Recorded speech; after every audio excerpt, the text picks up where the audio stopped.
L'opérateur téléphonique MTEL vient de fêter ce 29 mai ses 25 ans d'existence.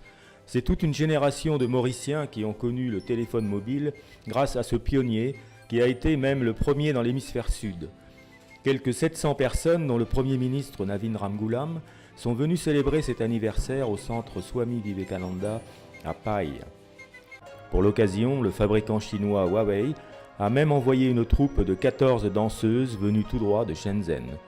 De quoi ajouter de l'éclat à une soirée où la créativité artistique mauricienne a été mise en valeur. C'était en 86 quand j'avais entendu parler d'une société suédoise qui se lançait dans la télécommunication mobile avec son propre technologie.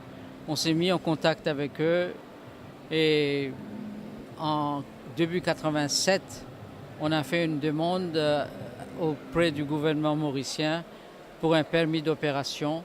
C'était vraiment au début et 3 mois plus tard, en août, on a eu le letter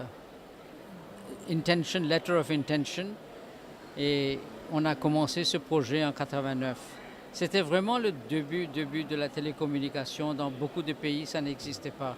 En 1989, la plupart des pays du monde ne connaissaient pas encore le téléphone mobile qui s'est imposé aujourd'hui dans notre vie quotidienne.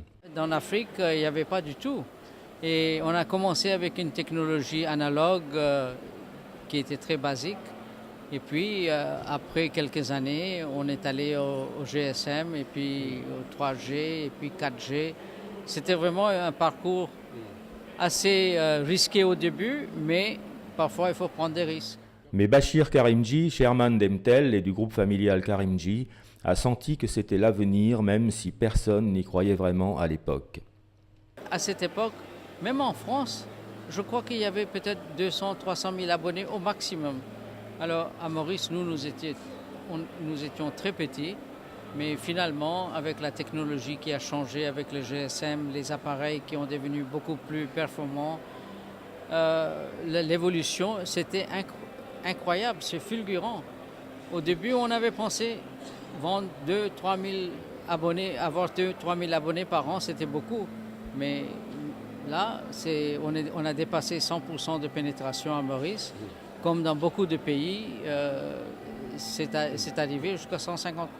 Oui, je crois que même à La Réunion, SFR n'est arrivé qu'en 1993, je crois. Donc, c'est-à-dire 4 ans après Maurice, en fait. 4 ans après la téléphonie. Oui, si je ne me trompe pas, oui, c'était un peu plus tard que ça. Mais en fait, moi, j'étais pendant 1 an et demi avec le partenaire à cette époque qui était Abdelli Ghulam Ali. On était aussi.